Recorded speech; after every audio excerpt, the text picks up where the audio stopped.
I don't know why this owl was flashing. It's not supposed to be.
Good afternoon. Hey, good afternoon.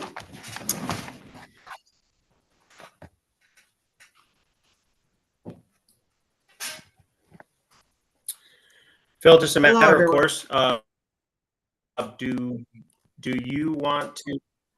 Hey there. Hi. Sorry about that, everyone. Thanks for joining us. I wanted to ask Phil Cosson if he wanted to call the meeting to order, or shall I? I can if you would like, Mayor, but typically you would handle that duty. Okay, you got it. I just wanted to. I think we're still waiting for the county. This is Cameron Clapper with Dodge County. So you would have seen our county board chair, but he's not able to attend today. So I'm attending on his behalf. Hey, thank you for joining. My pleasure.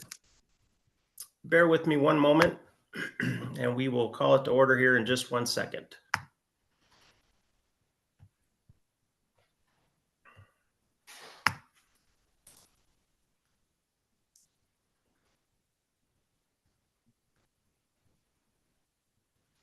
No.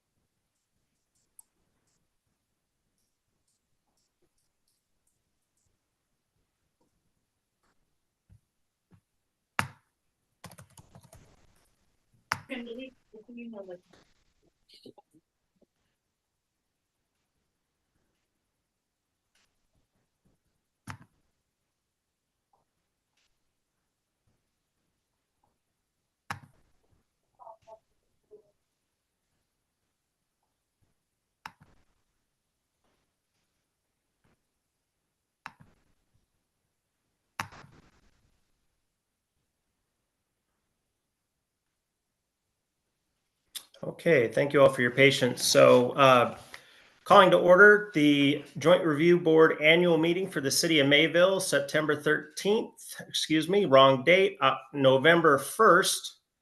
I'm looking at an old version. My apologies. November 1st. Please take the roll. Just everybody that is participating at that list. Yes, please. Mayor John Quinn, Here. Phil Cosson, Here. Ryan Brandt, Here. Cameron Clapper, Here. Tony Meeks, No. Grant, Here. and Lisa Pollard. Pollard, here.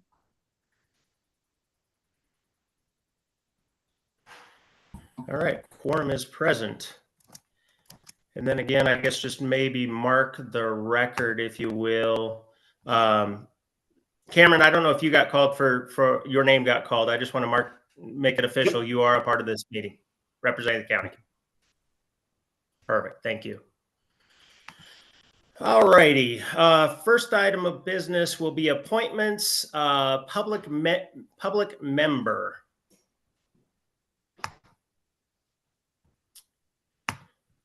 Phil That would be- Cosson, I believe. that would be we've myself. appointed Grant, correct? Correct. Grant Larson is the public member. I think Mary, just looking for affirmation of him. being- Okay. Okay. So Grant, you confirm that is the case? Yes. Okay, perfect. Thank you, Mr. Larson. Next item is chairman of the committee.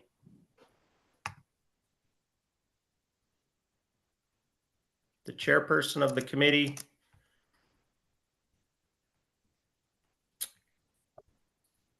Mary, you could Aye. really take nominations for individual become chair of the committee.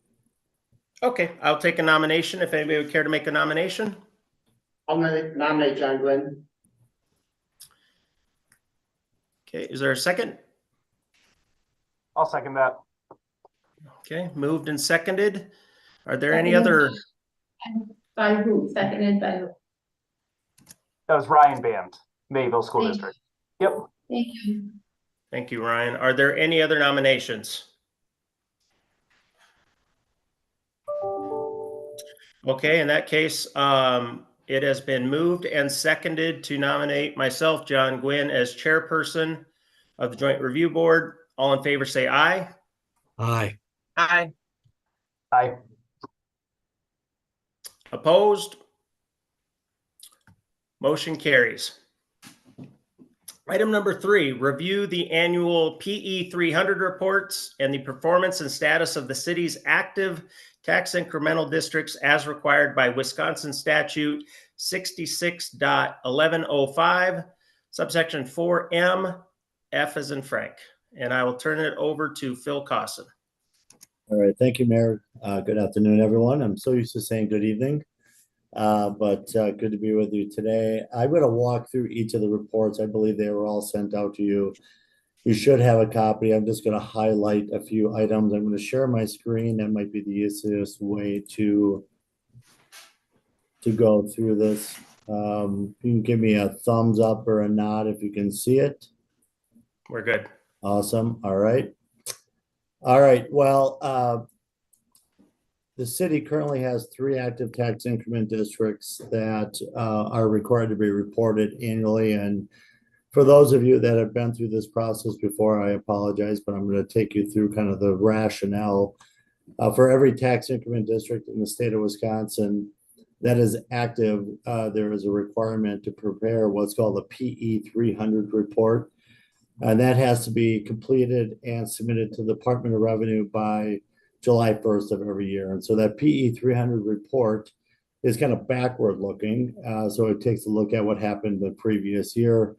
That is attached, and you'll see on each one of these, it's the final couple of pages of each of the reports. We have the PE 300 reports attached. So our report tends to try to look forward to give some a little bit of window for all the other taxing bodies to understand what the overall district cash flow looks like, and then potential closure dates, because that's really important to all of you in your planning efforts going forward. So our attempt here is to make sure that you have the information necessary going forward to be able to make those budgetary decisions in the future. So TID number 4 is probably the closest to being closed out. It was a TIF district that was created back in 2009. It's an industrial district. It was really for Mayville Engineering and their facility. It's right on the kind of main drag in town as they were going through their expansion at Mayville Engineering. It is, at the time, it had a base value of 2.6 million. That's identified under the background data. The incremental value as of January 1, 2023, so that's as of the end of the year construction 22, was 1,147,900. So there's been a little over $1 million in incremental growth as due to their expansion. This district has a negative fund balance of 112,000. I'll show you that in a little bit. And the projected closure of this district is 2029. this is really a single site tax increment district, so we don't expect much in the way of future expenditures besides some annual costs that are required to be some annual reports that are due for each of the districts, that there's some additional costs, but that's nominal costs going forward. The district 2011 debt issue was fully matured and repaid in 2021. And now the city took the opportunity to pay that off in 21, which put them in the hole, and now they're reimbursing themselves back due to that large payment that was due back in 21. So here are the boundaries on State Trunk Highway 28 in the dark shaded areas is the location of the Mayville engineering facility in the city. So here's the overall cash flow of the district. It's generating roughly $23,000 of annual revenue. There's a small amount of computer aid, state aid that is contributed to the tax increment district for around $200.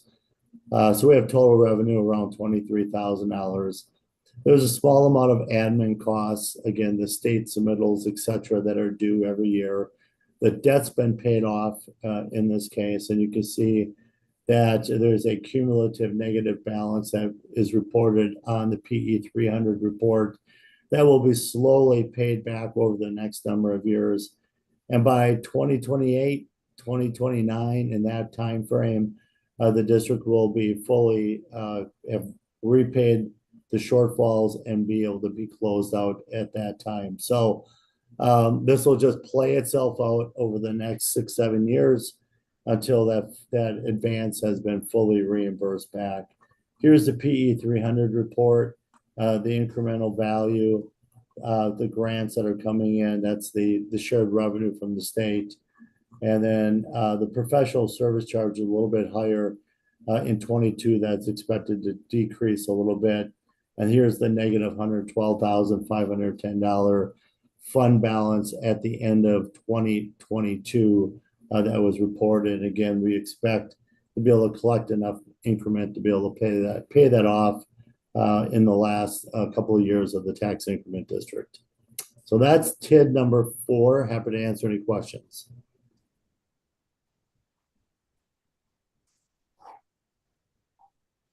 Hearing none, I'm going to move on to TID number 5.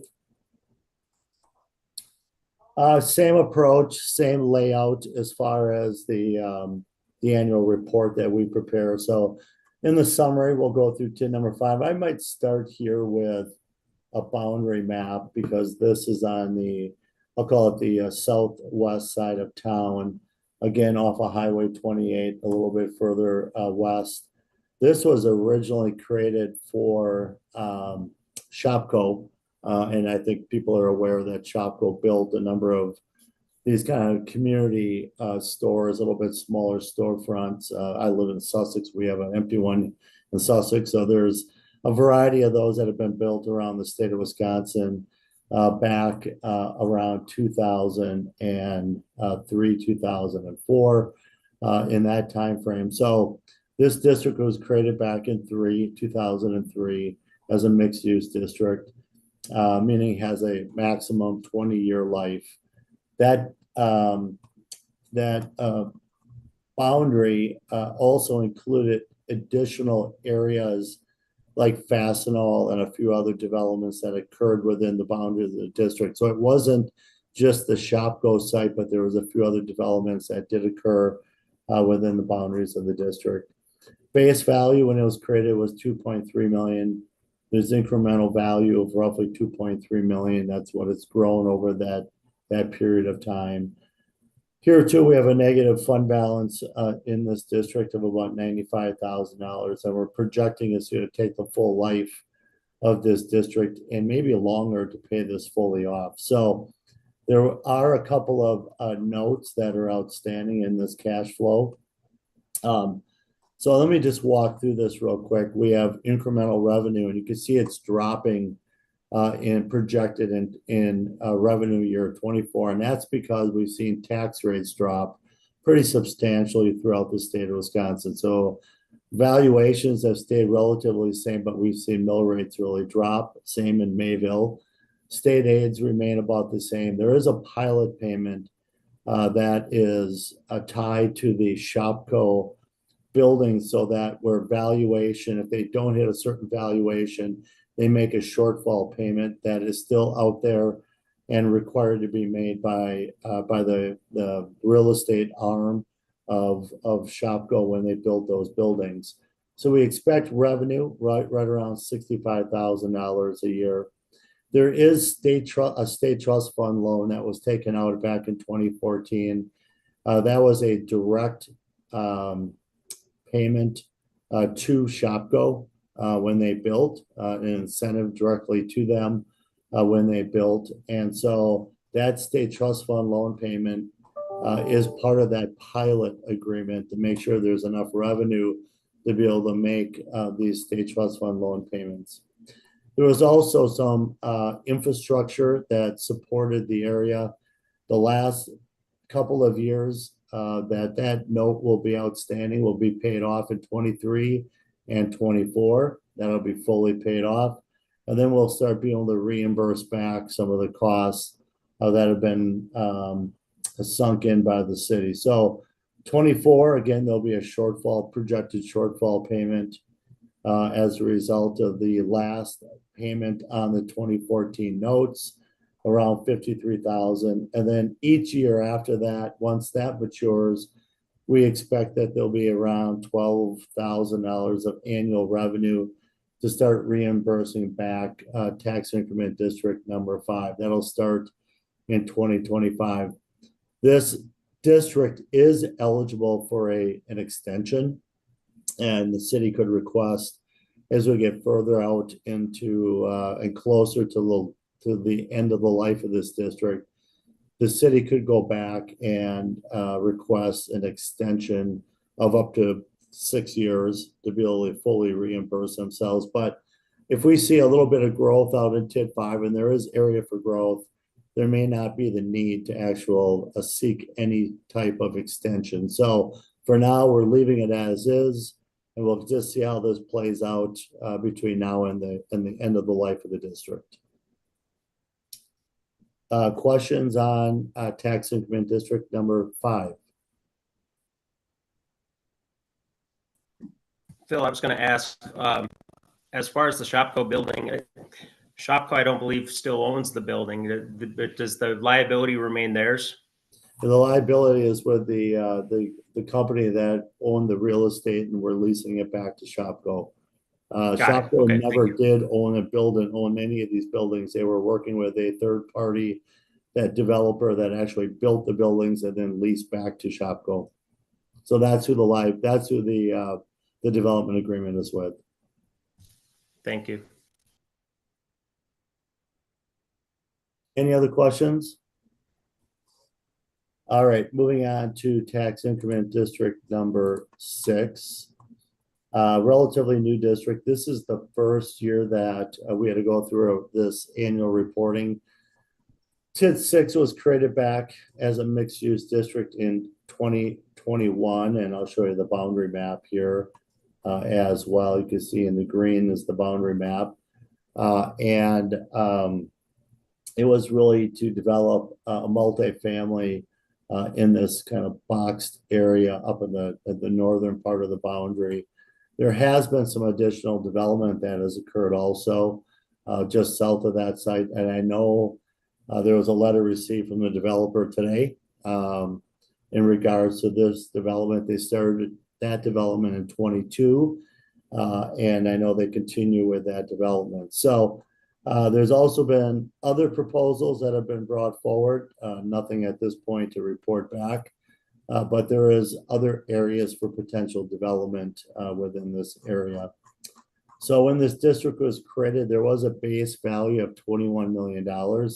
And that's because it included a lot of this real estate along State Trunk Highway 28. So it included a lot of this area all the way down into this senior facility down here. So there was a lot of value there when it was created, 21.7 million.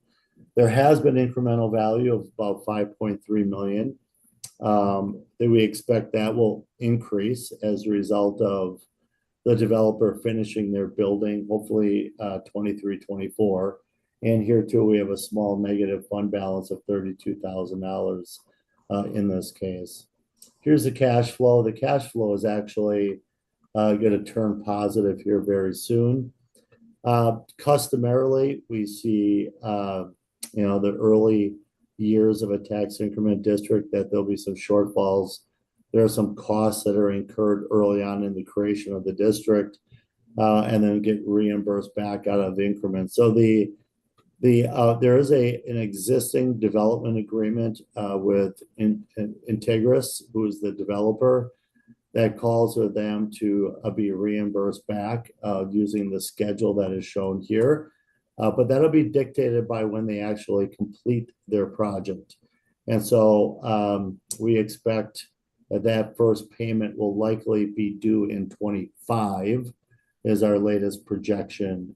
There's no debt obligations or any other obligations in this tax increment district. So really in 2024, we expect the district to be made whole, be fully reimbursed back, and then stay in the black until about 2038, and maybe 2037, when at that point we could close out the district. I actually think the incremental value will lead to a greater increase than we're showing once the building is completed. But we're just being very conservative with the estimates here within this tax increment district at this point. So this is very early on in this tax increment district. The Integris building has not even been completed yet.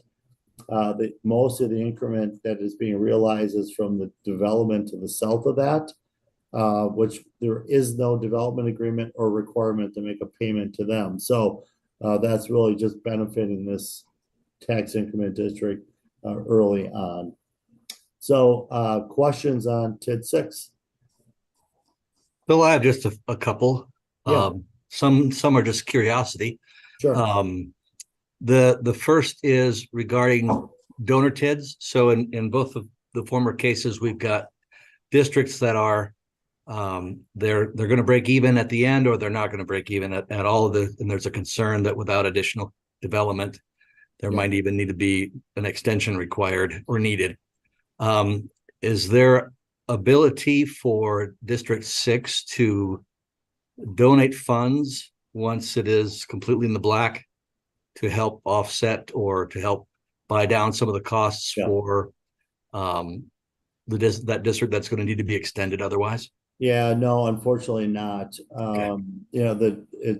A donor district, a recipient district has to have a certain type of district classification. It has to either be a blight, rehab, or environmental district, and none of these districts qualify. They are industrial or mixed use districts, so the revenue sharing between districts will not be allowed in this case. Okay, got it. Thank you. That's number one. I've only been out of city government for a year, and I'm already getting a little rusty. The other is just regarding the development. If you're looking at the map of District 6, I haven't been following of late. A lot of city administrative folks were really pushing in the last few years with our legislators to expand the amount of allowable newly platted residential. Yeah. I don't know if anything has happened with that, and I'm just wondering, based on what it looks like there in the middle with additional development that either is a redevelopment or something there, and the development you were talking about with residential. Yeah. Are we at a point where we're pushing up against any percentages we need to be concerned about with this district? Yeah. So answer your first question, Cameron. No relief really was realized in the TID legislation. There were some positives that came out of it, but only really one or two, and then the rest were really spearheaded by a certain arm of legislature to kind of continue to clamp down on the TID law and and make it, in my mind, a little less flexible of a program. So no, 35% newly platted is still the maximum that's allowed within a mixed-use district. So what made this work is that while the site, if you can see my cursor in the far north, is newly platted residential, the area that has developed to the south of that was previously platted land. Nice. Okay. And so as a result of the fact that it was previously platted, that didn't qualify or didn't need to meet that 35% threshold. And that's how we got there. There's been a proposal down south of the senior facility as well. That's probably gone away at this point, but we could actually accommodate that under the 35% for that parcel as well. So there's a little bit of room that we can still utilize newly platted within this district, but yeah, unfortunately, the legislature didn't create any additional flexibilities for the program. I was hoping that I missed something, Phil. No, you didn't. That's We'll what I share expected. another time that there's some restrictions that have been placed now that on new districts going forward, that'll be a little more of a challenge for municipalities. Okay. Yeah. Is there if there was to be another that other residential area, and then the possibility of maybe another option comes along somewhere else, and we're bumping up against that threshold, I guess this is a question for you and maybe for Mayor Gwynn. Do you know if Mayville would be willing and interested in modifying the boundaries, doing an amendment and expanding to be able to accommodate more housing development and still stay under the 35%? I mean, I would speak for the city and say, yeah, there would be an interest and willingness. Of course, we would go to the council with that, but the feedback I've received so far would say, yes, there would be a willingness to do that. Okay. And I think it's important to note, and Phil, maybe you can speak to this, but in terms of Clark Street, where it intersects 28, from an infrastructure standpoint, there's some really challenges and really some challenges and concerns with the infrastructure and what it can take from a water and wastewater standpoint. And there's going to be some infrastructure costs involved, and I'd like to find a solution for that. Yeah. Yeah, it's been part of our discussion with another on a separate development in this area is, just the need to potentially improve some of the water and sewer connection areas in that area. So, but yeah, I would echo what the mayor indicated, and I think in this case, is given the location, if there was another site that was identified for newly platted, I think we could get there pretty easily, but just by extending off of Highway 28, some additional property to offset that. So I think there's room. It's just the right development coming forward. Well, I definitely, from the county standpoint, Mayor Gwynn, we're always willing and interested in doing whatever we can to support you for the growth of Mayville. So thank you.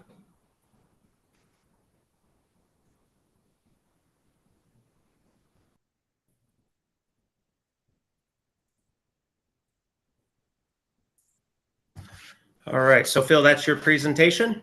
That's what I have. Conclude it. All right. Thank you. Very good.